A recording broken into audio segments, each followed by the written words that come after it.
O general Qassem Soleimani tinha 62 anos e era considerado o segundo homem mais poderoso do Irã. O Pentágono confirmou a informação. Donald Trump ordenou um ataque aéreo para matar Qassem Soleimani, comandante da Guarda Revolucionária do Irão. O segundo homem mais poderoso do Irã, general Qassem Soleimani, morreu num bombardeio ordenado pelo presidente americano Donald Trump. Hoje teve um acontecimento simbólico muito importante, que foi hasteada uma bandeira vermelha na mesquita de Qom, uma cidade sagrada para o islamismo xiita. A gente está observando as imagens agora. Essa bandeira não era hasteada desde a Idade Média e ela significa vingança.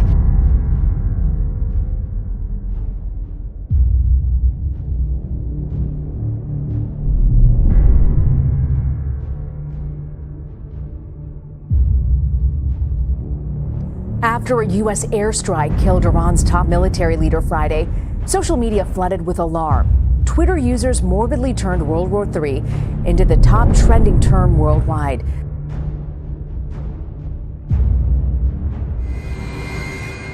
China, Rússia e Irão. Exercício militar conjunto no Golfo de Omã. O primeiro exercício conjunto entre os três países de que há notícia.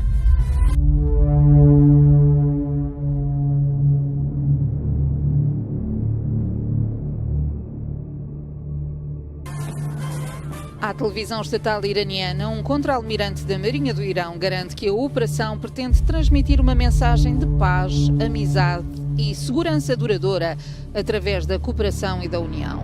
Mas logo a seguir, Gholam Reza Tahani acabou por revelar que há um recado nas imagens agora divulgadas: mostrar que o Irão não pode ser isolado.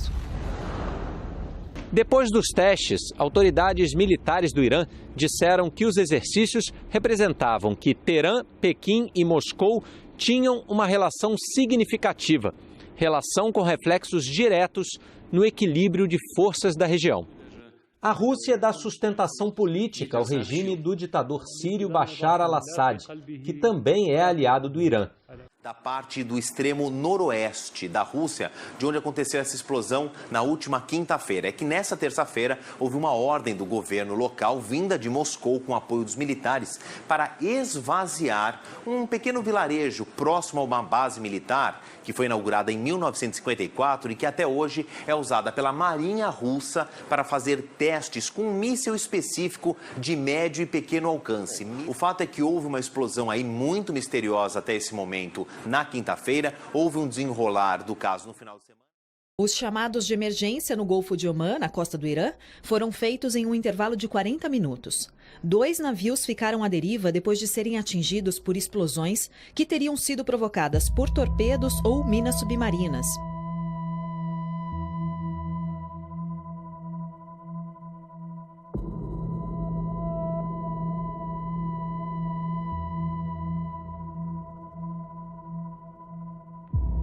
O Reino Unido exigiu que o Irã liberte o petroleiro britânico que foi capturado na última sexta-feira.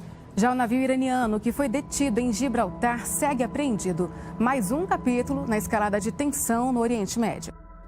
A tensão em alto mar na região do Golfo Pérsico ganhou um novo capítulo hoje.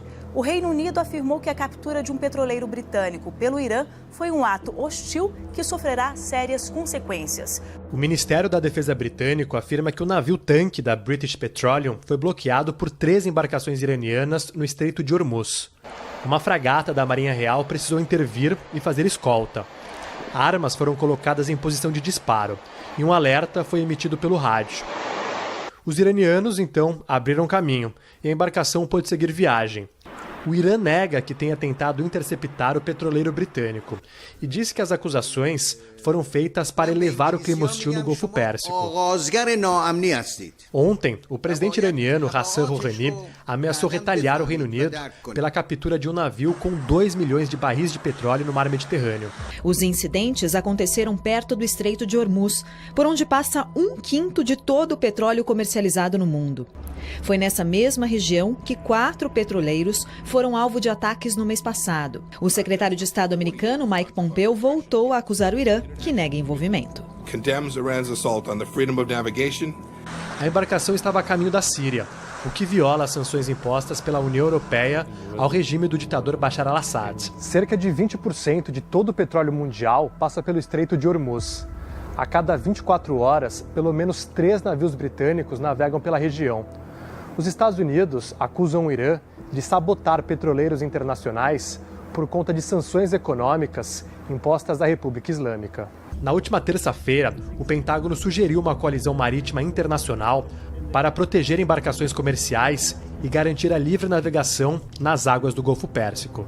O Irã afirma que o barco colidiu com um pesqueiro, mas o governo britânico não aceita a explicação e diz que a captura foi ilegal e que o Stena Imperial deve ser libertado imediatamente.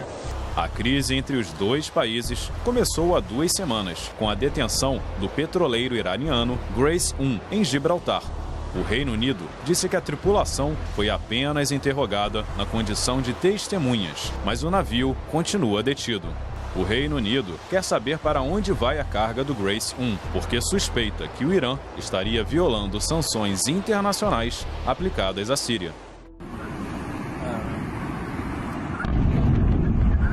O preço do barril de petróleo teve uma alta histórica hoje, como não se via desde a Guerra do Golfo em 1991. Essa disparada aconteceu depois que a maior região de produção de petróleo do mundo, na Arábia Saudita, foi atacada por drones. Donald Trump afirmou hoje que o atentado não afetará os Estados Unidos. O preço do barril de petróleo chegou a ficar 20% mais caro do que a média registrada em agosto. Os danos após o ataque causaram uma redução na produção de mais de 5 milhões de barris por dia, o que representa mais de 5% da produção global. Rebeldes do Iêmen, que são apoiados pelo Irã no conflito no país, assumiram os ataques. Mas o governo americano e a Arábia Saudita acusam o Irã como responsável pelo bombardeio. A Arábia Saudita anunciou que vai repor a produção de petróleo até ao final do mês, depois de perdas de 5 milhões e 700 mil barris por dia, na sequência de um ataque de drones em instalações da gigante petrolífera Aramco no passado fim de semana. Agora, as autoridades sauditas apontam o dedo ao Irão e querem apoio internacional.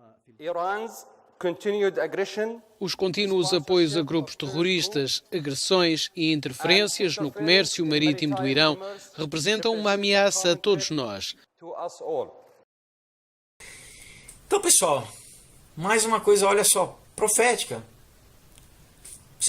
Historicamente, a Rússia lá no Oriente Médio, você nunca teve essa presença. Agora você não tem só avião, tá? Você tem tanque, você tem exército, né? Você tem uma presença militar russa ali na Síria, né? E o grande medo dos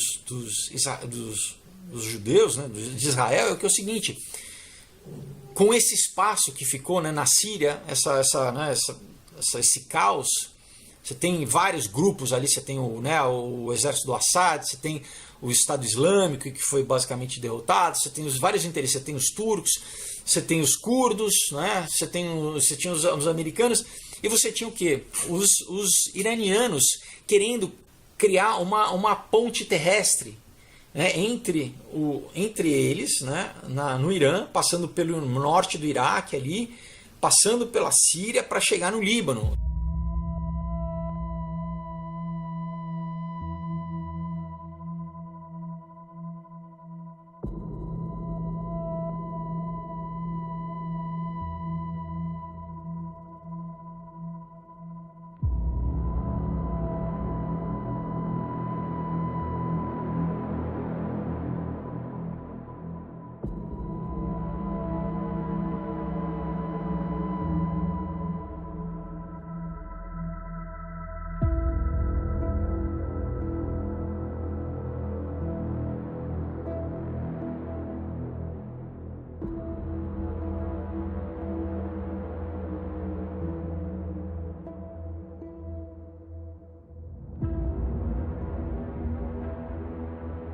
E é o que? Onde eles levam armas para o Hezbollah e a questão, enfim. Então eles já têm ocupado o exército sírio, e essa, uma da grande briga era essa aqui, né? Era Israel combatendo, bombardeando grupos grupos iranianos dentro da Síria, tá? Qual que é o grande problema, pessoal? Né? Agora, eles estão com medo, né? os judeus, de que já teve, né? Foram encontrados assim soldados iranianos com uniforme sírio, tá? Se vestindo de soldados sírios. Então, olha a crise, porque o Assad é apoiado pelo Putin, né? O Putin quer manter, vamos dizer assim, a versão dele lá, né? É o mini-me dele lá na Síria.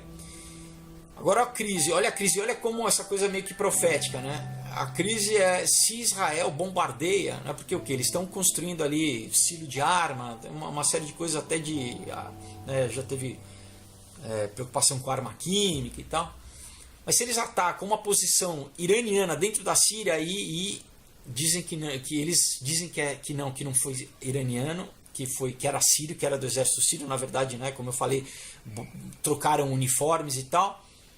E aí a Rússia entra, pessoal, para combater Israel,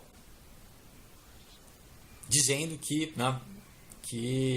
então você já tem também toda mísseis S-300, né, o sistema anti-mísseis russo na Síria contra Israel. Então, se Israel tentar, né, enviar míssil ali para destruir esses centros ali, essas casamatas, do exército iraniano, os russos já podem interceptar os mísseis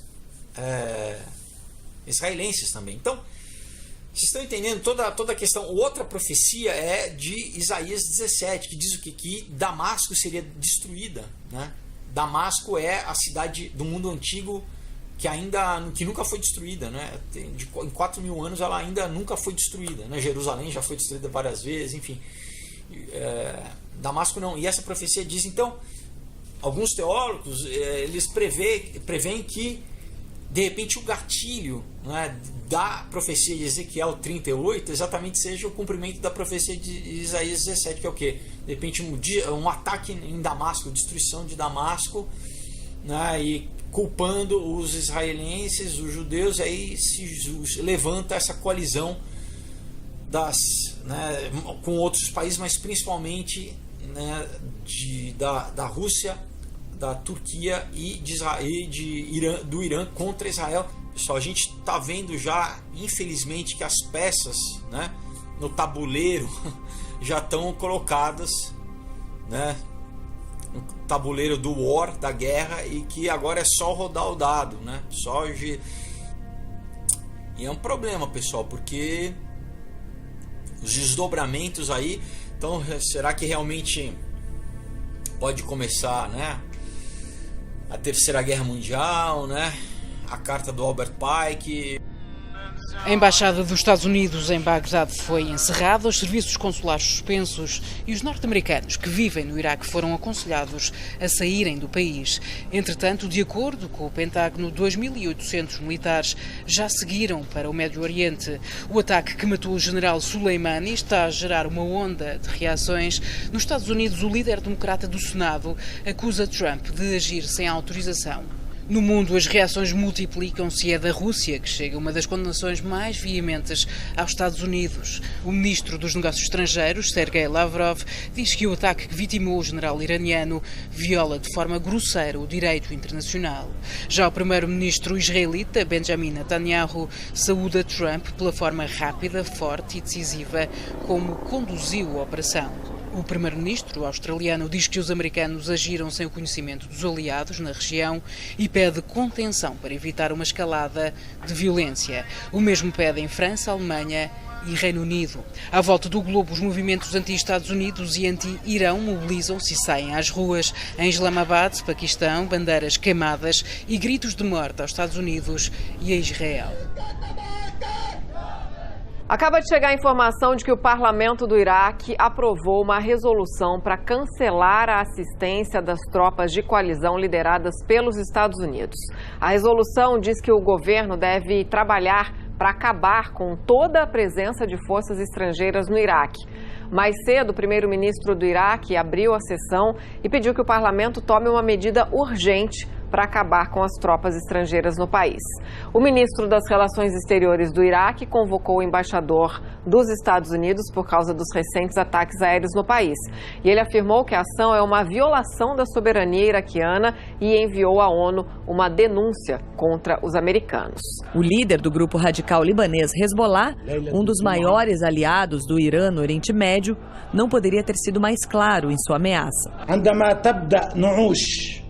الجنود الأمريكيين والضباط الأمريكيين بالانتقال النعوش عندما جاءوا عموديا ويعودون أفقيا إلى الولايات المتحدة الأمريكية سيدرك ترامب وإدارة ترامب أنهم فعلا خسروا المنطقة وسيخسرون الانتخابات.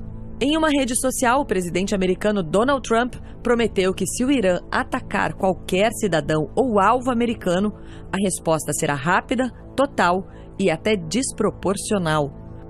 O líder de uma das principais milícias xiitas do Iraque falou que os combatentes da resistência não vão descansar enquanto os Estados Unidos não estiverem fora do Iraque. A morte do general Qassem Soleimani faz aumentar o temor de que o histórico acordo nuclear entre o Irã e 6 potências mundiais seja enterrado de vez. Os Estados Unidos deixaram o acordo em 2018, mas os outros países tentavam continuar com o que havia sido combinado. Hoje, porém, o governo iraniano anunciou que o enriquecimento de urânio no país não terá mais limite.